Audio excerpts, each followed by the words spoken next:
Vendredi 20 avril, mesdames et messieurs, bonsoir. Le Premier ministre, Dr Cheikh Modibo Diarra, s'adresse ce soir pour la première fois aux Maliens. Nommé le 17 avril dernier comme chef du gouvernement, Dr Cheikh Modibo Diarra a tenu dans ce discours à envoyer tout d'abord les pensées émues de la nation à l'ensemble des Maliens pris dans l'engrenage des rebelles au nord du Mali. Cheikh Modibo Diarra dévoile ensuite les grands défis de sa mission de Premier ministre, à commencer par la libération urgente de la partie nord Mali. Nous l'écoutons. Mes chers compatriotes, je voudrais à l'entame de mes propos rendre grâce à Dieu, clément et miséricordieux, lui qui souvent éprouve ses créatures. En effet, notre pays, le Mali, traverse une des périodes les plus dramatiques de son histoire contemporaine. Chaque Malien, chaque Malienne souffre dans sa chair et dans son âme. Mais pour notre peuple, il ne saurait être question de se laisser ronger par l'amertume et le désespoir. Bien au contraire, il faut faire face avec courage, pragmatisme. Voilà ce qui a conduit à la signature de l'accord cadre entre la CEDEAO et le CNRDRE le 6 avril 2012. Mes chers compatriotes, pour la sortie de crise, c'est ma modeste personne qui a été retenue pour assumer les fonctions de Premier ministre avec les pleins pouvoirs. Ce fardeau, j'en mesure le poids et je supporterai ce poids, d'autant que sur cette terre, berceau de tant de valeureux et intrépides héros, ils sont légion, les hommes et les femmes sur qui le choix pouvait tomber. Cette mission redoutable, je l'accepte donc avec humilité et je m'engage à la conduire avec abnégation et détermination. Mes chers compatriotes, mes premiers mots seront pour nos pères et nos mères, nos frères et nos sœurs habitant les régions du nord de la patrie qui souffrent aujourd'hui le martyre du fait d'une agression aussi incompréhensible que barbare. En effet, il est difficilement admissible qu'au XXIe siècle, il soit encore fait recours à la violence armée pour poser des revendications. Chers compatriotes du Nord, sachez que nous pensons à vous à chaque instant et que tout, absolument tout, sera mis en œuvre pour que vous recouvriez le sourire. Mes chers compatriotes, la première priorité est la reconquête totale de l'intégrité du territoire national. Nous affirmons ici haut et fort que pas un centimètre carré du sol de la patrie ne restera occupé par qui que ce soit ou pour quoi que ce soit. Ce faisant, nous ne refuserons aucune voie de recours. Toutes les options sont envisageables, en premier lieu celle de la négociation. Oui, chers compatriotes, nous négocierons parce que nous haïssons la guerre. La guerre qui fait de l'enfant un orphelin, la guerre qui fait d'une femme une veuve, la guerre qui détruit et qui livre nos villes et nos campagnes à la désolation, la guerre qui souille le sol du sang des enfants innocents. Nous négocierons aussi, chers compatriotes, parce que nous sommes amoureux de la guerre qui détruit la guerre qui fait taire les armes, la guerre qui ouvre les portes de la paix dans nos villes, la paix dans nos campagnes et la paix dans nos cœurs. Nous négocierons, chers compatriotes, parce que nous n'avons pas peur de négocier, parce que nous n'avons pas honte de négocier. Cependant, nous ne négocierons pas le couteau à la gorge, en acceptant le fait accompli. Nous ne négocierons pas alors que prédomine dans nos rangs un sentiment d'abandon, de résignation, un sentiment de capitulation. Peuple de Ménaka, d'Aguelhok, de Tessalit, peuple de Gao, de Tombouctou et de Kidal, peuple de Bourem, d'Ansongo et de Tizawaten, nous ne vous abandonnerons jamais. La fin de votre calvaire ne saurait tarder, elle est pour bientôt. Chers compatriotes, l'équipe gouvernementale que nous allons conduire n'aura qu'un objectif: le Mali, son intégrité territoriale, le fonctionnement régulier de ses institutions. Elle fera preuve d'esprit créateur, de sens de la responsabilité et se mettra au-dessus des contingences partisanes et politiciennes. Quand la patrie est confrontée à de graves difficultés, aucun sacrifice n'est trop grand. Les revendications corporatistes, de même que le jeu individuel, doivent être mis en veilleuse face à l'enjeu collectif, par devoir civique, par amour de la patrie. Pour notre part, nous n'accepterons pas, nous ne tolérerons pas et nous ne supporterons pas d'être distraits dans l'accomplissement de notre mission fondamentale qui est de remettre le pays sur les rails. Notre pays, force est de constater, a souffert d'un déficit de gouvernance et d'une insuffisance de capacité d'anticipation. Un rapide survol de l'état des lieux offre le panorama d'un État affaibli et ébranlé, d'une nation humiliée et éparpillée, d'une terre divisée et occupée. Comment peut-on, dans ces conditions, s'adonner à des querelles mesquines, pendant que la fierté du peuple est bafouée, que l'honneur du peuple est gravement atteint, de même que sa dignité qui jamais dans l'histoire n'a été autant insultée. Chers compatriotes, face à nos amis de par le monde et face à l'histoire, nous affirmons solennellement que notre ambition est de parvenir à l'issue de la transition à remettre le bâton témoin à une autre génération de Maliens. Une génération exorcisée et libérée du complexe de la honte et de l'humiliation. Une génération aguerrie par les épreuves et les défis. Une génération bouillonnante d'impatience de construire un Mali nouveau, un Mali uni, un Mali prospère et développé. Nous souhaitons ardemment que ce vœu soit exaucé. Mes chers compatriotes, il me plaît, avant de terminer, de remercier le président en exercice de la CEDEAO, le président Alassane Dramane Ouattara, ainsi que le président Blaise Compaoré, le médiateur, sans oublier l'ensemble des chefs d'État de notre organisation sous-régionale pour leur présence à nos côtés en ces moments difficiles. À travers eux, nous saluons la communauté internationale pour son accompagnement diligent. Nous demandons aux chefs religieux, aux légitimités traditionnelles, à l'ensemble de la population de nous accompagner par leurs bénédictions et par leurs prières pour que le gouvernement et moi-même, nous soyons à la hauteur de la confiance placée en nous, que nous puissions réussir notre mission et que notre pays renoue avec la paix, l'unité et la cohésion nationale. Que Dieu bénisse le Mali. Je vous remercie. C'était là l'adresse aux Maliens du Premier ministre, Dr Cheikh Modibo Diarra.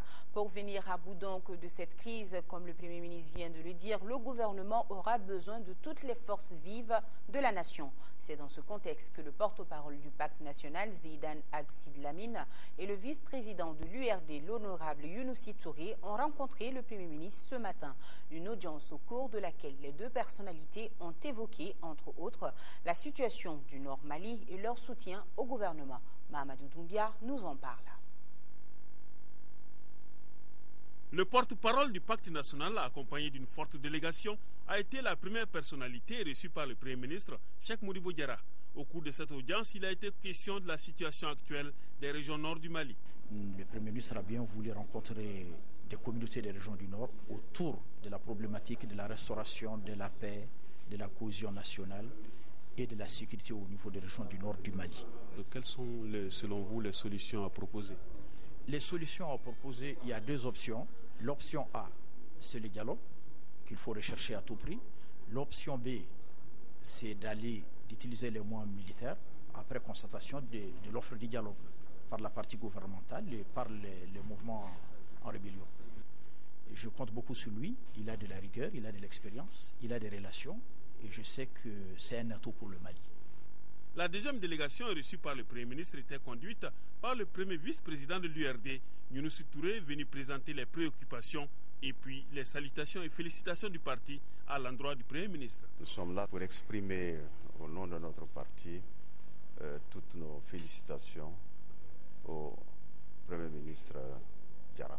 Ensuite, nous avons dit que avec la libération des personnalités qui ont été arrêtées ces quelques jours, nous savons qu'il a joué un rôle important dans cette libération et que notre parti a été très sensible à cette bonne fin, n'est-ce pas, de quelque chose que nous craignions, parce que ces arrestations avaient jeté vraiment l'émoi dans tout le pays.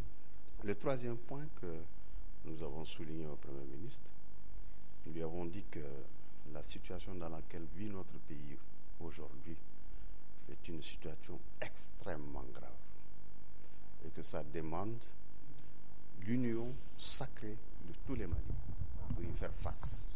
Mon parti est prêt à l'épauler pour qu'il réussisse cette mission qui est fondamentale pour que le Mali relève la tête.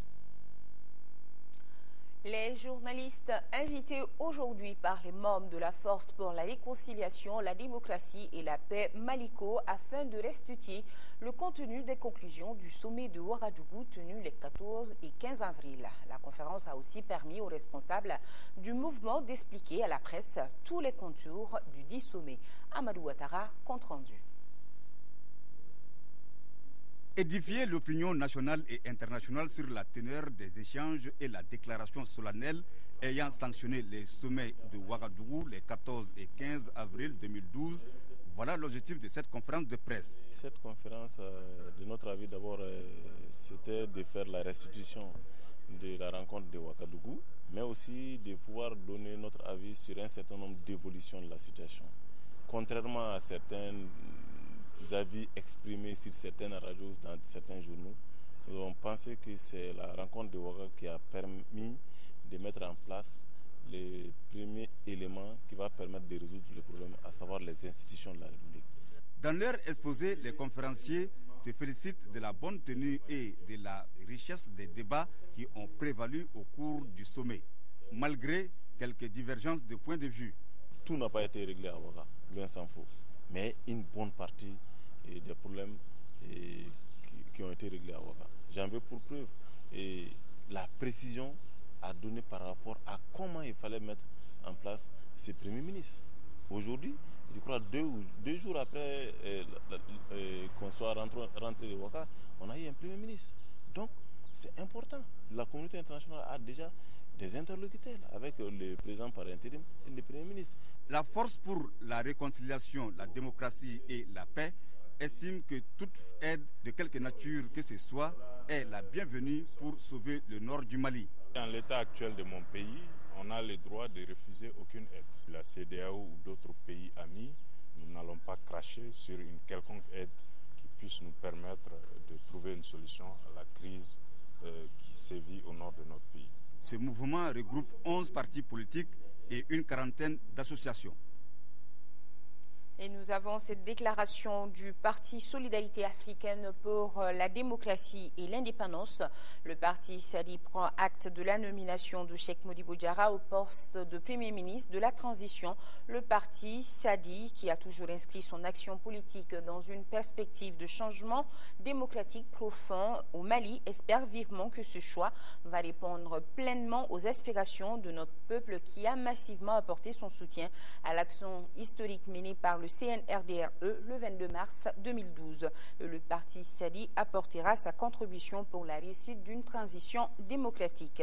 L'association des groupements d'églises et missions protestantes évangéliques au Mali se réjouit des avancées remarquables dans le processus de rétablissement de l'ordre constitutionnel au Mali, notamment par l'investiture du professeur Djonkouda Traoré en qualité de président de la République par intérim et la nomination du docteur Cheikh Modibo Diarra en qualité de Premier ministre. L'aide commence à parvenir aux populations du Nord Mali, mais les besoins restent toujours énormes. C'est le collectif Cri de cœur qui l'annonce. Il vient d'envoyer sur place des vivres et des médicaments. À cet effet, le collectif en appelle encore à la solidarité de tous les Maliens, de l'intérieur comme de l'extérieur. Ibrahima Traoré. Manger le roi L'heure est aux actions pour venir en aide aux populations des 3 régions du nord du Mali, toujours en détresse. Le collectif Cri de Cœur est déjà dans la dynamique, mais avec des moyens très limités. Il vient de se rendre à Gao et à Tombouctou avec d'importants lots de médicaments et de vivres. L'opération aura permis de venir en aide à des centaines de personnes et de rendre opérationnel l'hôpital régional de Gao. Mais le collectif Cri de Cœur estime que la situation reste toujours critique. Comme vous le savez, il manque de tout. Les personnels sanitaires sont repliés. Il n'y a que quelques volontaires autochtones qui ont accepté de rester sur place.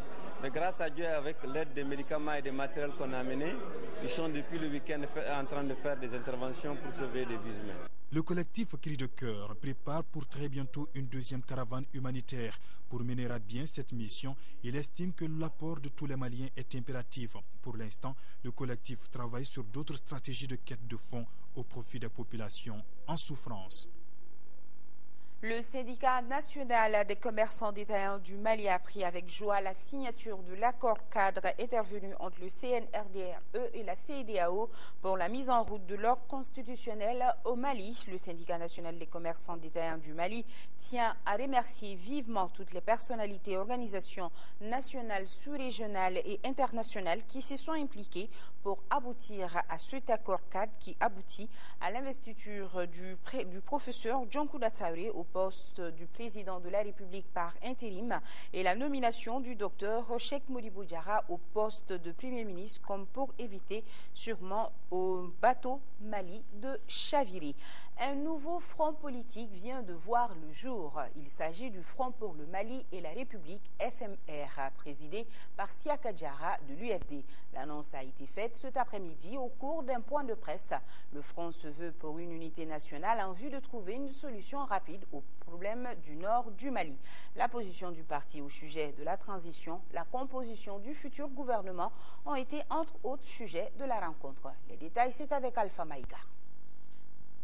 La présente conférence de presse est consacrée à présenter officiellement aux journalistes un nouveau front politique. Il s'agit en l'occurrence du Front pour le Mali et la République qui regroupe plus de 10 partis politiques et une vingtaine d'associations. Son objectif principal est l'unité nationale en vue de trouver une solution rapide au problème du Nord. Ce front a estimé qu'il faut transcender ces différends, qu'il faut aller vers l'essentiel, c'est-à-dire aller vers l'unité nationale pour trouver une solution rapide au problème du Nord. Il faut que le Mali soit doté d'une armée républicaine de type nouveau, avec tous les moyens disponibles, lui permettant de se battre, lui permettant de libérer le pays. S'agissant de la transition, le Front n'a pas occulté sa position. Considérant les avancées du rétablissement de l'ordre constitutionnel, ce qui est une réalité aujourd'hui, il y a eu une première lutte pour le retour de l'ordre constitutionnel. Cette lutte a abouti. Le président de l'Assemblée nationale, le professeur Djankouda, est président de la République par intérim, ce qui est en respect de la Constitution. Et il y a un Premier ministre qui est nommé. Là aussi, c'est des avancées. Par rapport à ces avancées, moi je pense qu'il faut continuer à appuyer cette avancée dans un cadre démocratique, dans un cadre patriotique. La conférence de presse a été mise à profit pour échanger avec les journalistes sur les élections. Parlons à présent des semences d'origine végétale. Son comité national a justement tenu ce matin sa première réunion, une rencontre qui avait pour objectif de rendre opérationnel le comité et de certifier les semences en vue de leur commercialisation. Djemba Moussa Konaté, reportage. Les semences d'origine végétale sont entre autres le riz, le maïs, le mil, le sorgho et le blé. Selon les estimations des services techniques agricoles spécialisés, la semence contribue à hauteur de 30 à 40% à l'augmentation de la production agricole au Mali. Elle influe également sur le rendement des cultures. C'est pour cela que les acteurs de ce secteur ont mis en place depuis l'année dernière un comité national des semences d'origine végétale. Ce comité permettra une meilleure certification des semences en vue de leur commercialisation. À ce titre, il s'agit de, premièrement, proposer les principes d'orientation générale de l'augmentation des semences. Deuxièmement, proposer au ministère de l'Agriculture toutes les mesures susceptibles de contribuer à la normalisation, à la définition et à l'établissement des conditions, des modalités de production et d'emploi des semences d'origine végétale. Troisièmement, proposer à l'homologation de nouvelles variétés et leur inscription au catalogue des semences et variétés. Et quatrièmement, valider les résultats de contrôle et la certification des semences produites avant leur mise sur le marché. Les travaux devront aboutir au fonctionnement du Comité national des semences d'origine végétale et la validation des commissions qui composent le comité. Il sera aussi question de l'élaboration d'une feuille de route sur la gestion de la filière sémencière au Mali. L'actualité, c'est aussi l'accident fatal survenu ce matin sur le pont des Martyrs. Un véhicule 4x4 a percuté les garde-fous du pont avant de finir sa course dans le fleuve. À son bord, il y avait 6 personnes, 3 Américains et 3 Marocaines, qui ont malheureusement perdu la vie. Le chef de la brigade fluviale, Ibrahim Campo, nous donne ici plus d'amples informations sur ce terrible accident. Écoutons-le, il est au micro de Sidiki Dambeli. On nous a alerté à partir de 5 h du matin qu'il y a eu un accident de circulation sur le pont Martyr. Bon, on a dépêché une équipe à aller voir les lieux. Bon, après la localisation des lieux, il y a une équipe qui est constituée. Ils ont fait une plongée dans le fleuve. Ils ont trouvé que bon, ils étaient au nombre de 6 personnes, 3 hommes plus 3 femmes. Bon, les 6 personnes, ils sont tous morts. Bon, ils ont pu dépêcher sur le champ 4 personnes. 2 hommes plus 2 femmes. Bon, les hommes, ce sont des Américains.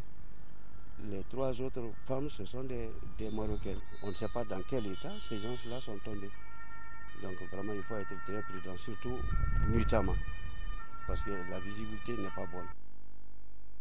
Voilà l'enquête qui suit son cours normal. D'autres précisions dans nos futures éditions. Cérémonie de passation de témoins. C'était aujourd'hui dans la cour du commissariat des armées. Le colonel d'aviation Abdoulaye Konaré passe le témoin au lieutenant-colonel Nouhoum Dabitao. La cérémonie était placée sous la supervision de l'inspecteur général des armées et services, le colonel-major Bokari Guindo. De nombreux personnels militaires et des forces armées et de sécurité y étaient présents. On rappelle que le nouveau directeur du commissariat des armées, le lieutenant-colonel Nouhoum Dabitao, faisait office d'adjoint avant sa nomination.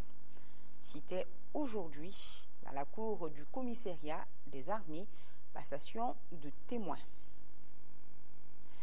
Du sport, championnat national Ligue 1. Hier, au compte de la 16e journée en retard, le Real de Bamako a battu le Sigui de Caille 3-0. Juste après le dernier match, la 17e journée a été remportée par l'ASCO devant le CSK 2-0. C'était au stade Modibo Keïta. Diarra Konaté nous donne le résumé des 2 rencontres. Cette rencontre de la Ligue 1 comptant pour la 16e journée en retard oppose le Real de Bamako et le Sigui de Caille, 2 équipes en difficulté. Le Sigui de Caille, moins cohérent, tient en échec une formation des Scorpions perdue dans son schéma tactique. Score à la mi-temps, 0-0. C'est que nous, on a constaté de notre équipe, chaque fois nous on attaque les arbitres, mais pas les arbitres. Mais bien que souvent on est débordé par les arbitrages, mais souvent les défauts de la plupart, c'est nos joueurs. La plupart, ils ne sont pas du tout engagés. Après des mises au point, à la pause, les Noirs et Blancs prennent le jeu à leur compte. Ils réussissent 3 buts pour répondre à l'attente de leur public. Des buts marqués par le capitaine Malamine Mariko sur penalty à la 59e minute, Alou Badra Sila 63e et encore Malamine Mariko à la 83e minute. Je crois que les uns et les autres ont compris la deuxième mi-temps, c'est pour ça qu'on a été un peu au-dessus de l'adversaire. Le nouvel entraîneur du Sigui, Lamine Diom, perd son premier match. Le niveau de l'adversaire, je peux dire qu'en réalité, on a le même niveau de jeu. Et seulement, on était venu pour le nul. Et on a opté pour le nul. Et en fait, vous voyez vous-même, avec l'arbitrage, je vois très bien qu'il n'y avait pas de pénalty. Le Real l'emporte 3-0 dans un match des mal classés. Contrairement à la première opposition, le CSK et l'ASCO ont démontré tout leur engagement pour arracher les points de la victoire au compte de la dernière journée de la 17e journée. Lasco, avec plus de précision dans la surface des réparations, concrétise sa première occasion à la 12e minute. But de Adama S. Mariko. Les jeunes centristes tentent de réagir sans succès. 1-0, score à la pause.